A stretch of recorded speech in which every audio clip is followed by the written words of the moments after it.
Welcome to the Thursday night edition of Writers in Paradise. My name is Nick Garnett, and I'm here to introduce our first reader, but before I do, I don't think that we can pile on enough accolades for Les and Marina for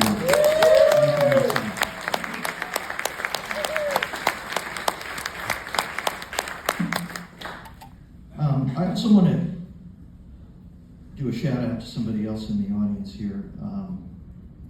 He, 20 years ago, teamed up with the alumnus of this college, Dennis Lehane, to create this wonderful conference. And I'm talking about Sterling Watson. Right?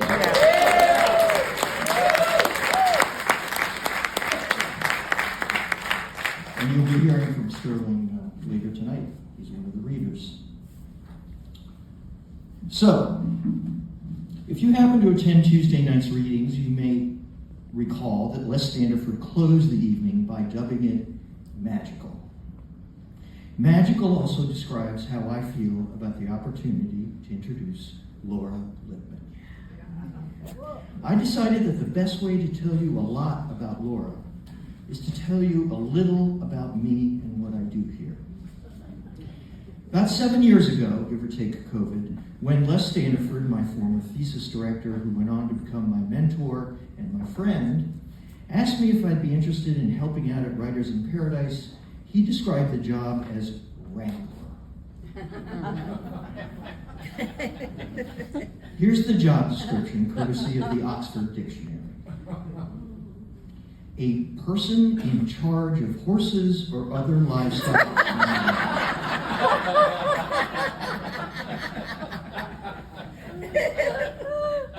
I'm going to leave that one alone.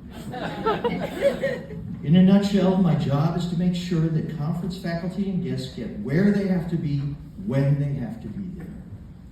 Instead of a horse, a saddle, and lasso, however, my tools consist of a clipboard, my cell phone, and good old transit, my trusty 12-passenger van that's parked right out there.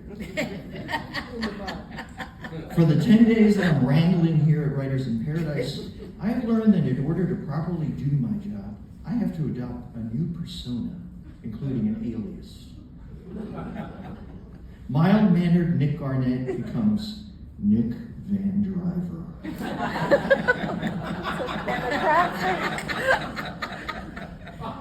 A moniker that carries a certain ring of authority, I think. Not to mention that Nick Van Driver has to be the best porn star name since That's what makes it fun, yeah. Anyway, as Writers in Paradise's Wrangler, I get literally a front row seat to this remarkable faculty. A perspective that gives me some behind-the-scenes insights, only some of which I'd like to share. Now, more than once, I've heard somebody ask Les Standiford what it takes to be invited to teach at Writers in Paradise.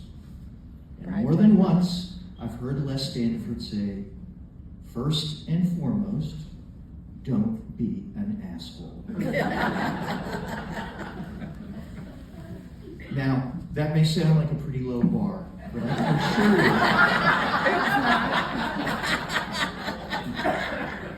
you, it is not. The literary world has its share of egomaniacs and prima donnas, but you won't find one here. And if one happens to slip through, I can assure you they'll only slip through once. I can tell you with an insider's authority that Writers in Paradise faculty are, to a person, an extraordinary collection of talented writers and teachers who come willing and prepared to help you do one thing: become better writers. They work their asses off, even when they're not working. These are the kind of people who discuss your work among themselves, who solicit and bestow pedagogical, you got the idea, strategies. They teach good.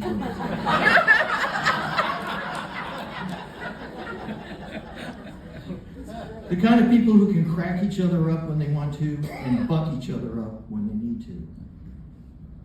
The kind of people who, in the middle of a grueling week, will show up to a certain first-time author's book launch event. Yeah. An act of generosity this first-time author will never forget.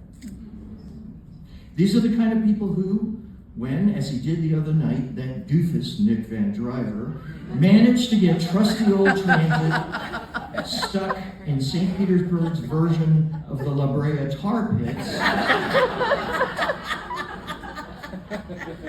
will gather together to pitch in and push and shove and curse and push some more until old transit finally lurches herself back onto the trail. So when Marina Bruna, an extraordinary person in her own right, asked me if I'd like to introduce Laura Lippman, it was with a combination of delight and trepidation that I accepted. Delight at the honor of introducing a literary and personal idol. The trepidation came from another insider's observation. These folks take their introductions seriously. Oh, yeah. Oh, yeah. I mean, seriously, Yeah. seriously. At another conference, you might get away with cherry-picking someone's Wikipedia bio. Not No. here. If there was an award for best introductions performed at a writer's conference, and I think there should be such a thing, God. Writers in Paradise would sweep every category. Hell yeah. Woohoo! Woohoo! I've witnessed introductions that have brought me to tears and others that have doubled me over with laughter. Some have been extraordinary in other ways.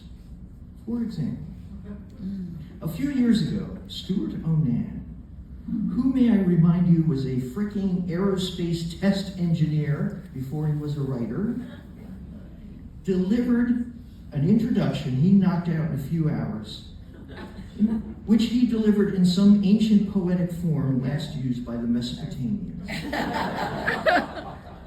And I've witnessed none other than Laura Lippman stand at this very podium to introduce Les Standiford while simultaneously mixing an elaborate cocktail from scratch. Yep.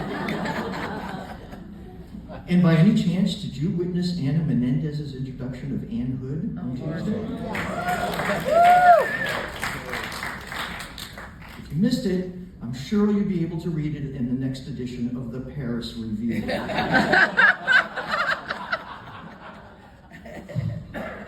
I was going to need an angle, a prop, which is where that comes in. But a little backstory first. Before I was the wrangler at Writers in Paradise, I was a student in Laura Lippman's workshop. That very first morning, she warned us that if we were just looking for affirmation, a victory lap, is how she put it, we had come to the wrong place.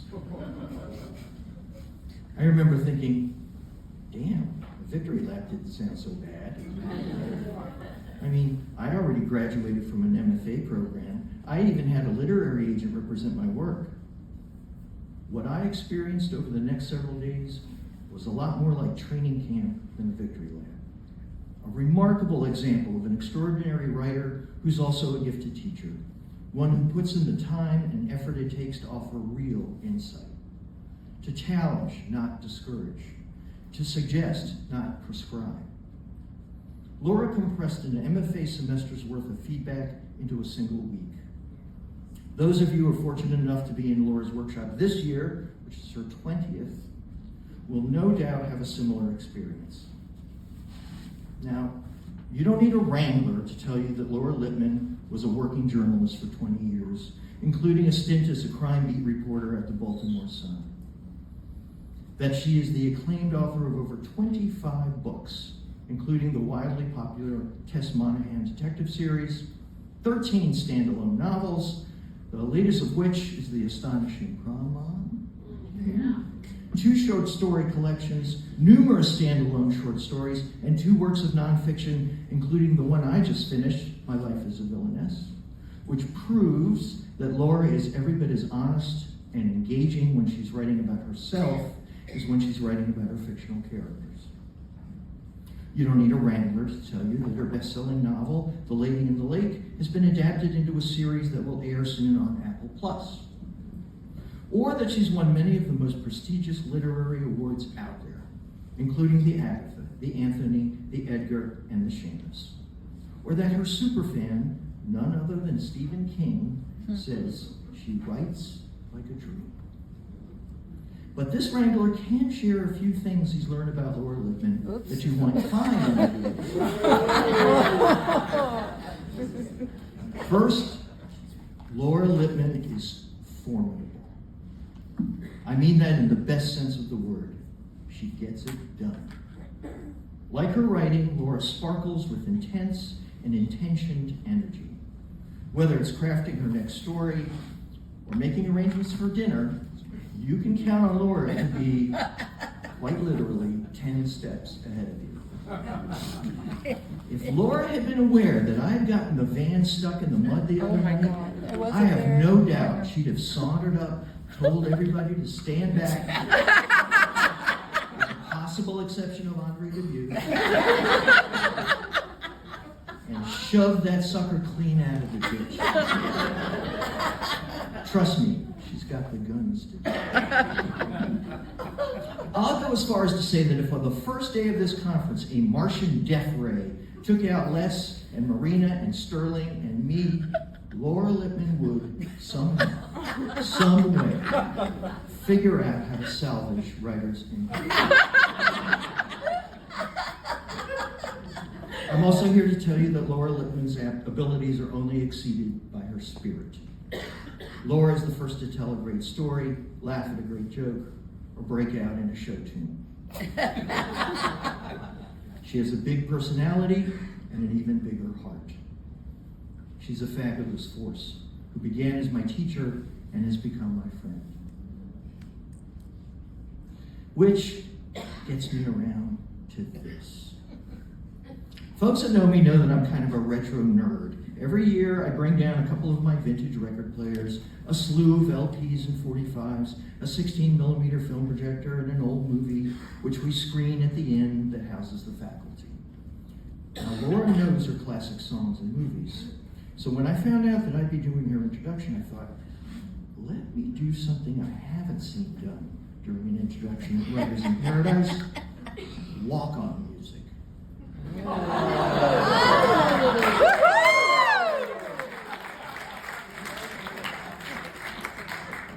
You know, like that music they play at the Academy Awards for the Just Dance winner as they make their way up to the stage while the losers pretend to smile. All I had to do next was come up with a song, something that represented the essence of Laura Lippman and the way I feel about her.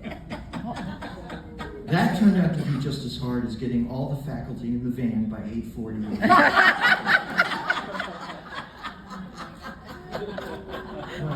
Almost as hard. I considered a ton of songs, but they just weren't right. If they asked me, I could write a book. Too schmaltzy. The theme from Laura. Too on the nose. The lady is a tramp. Too likely to get me canceled. Finally, one came to me, courtesy, not as I had expected from the Great American Songbook, but rather from a Great American Garage Band. So please join me in wrangling to the stage the never was and never will be an asshole, Writers in Paradise's wildly talented and wonderful wild thing, who makes my heart sing. Laura Lippman.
introduction Has is just sort of up a exploded. notch. Yeah. Obviously, I want to thank Nick, who is just a beloved person to me and was one of my students, but he's our friend. I also just want to again thank Lassie and Marina. I want to thank Dennis and Sterling, who were the first to invite me here.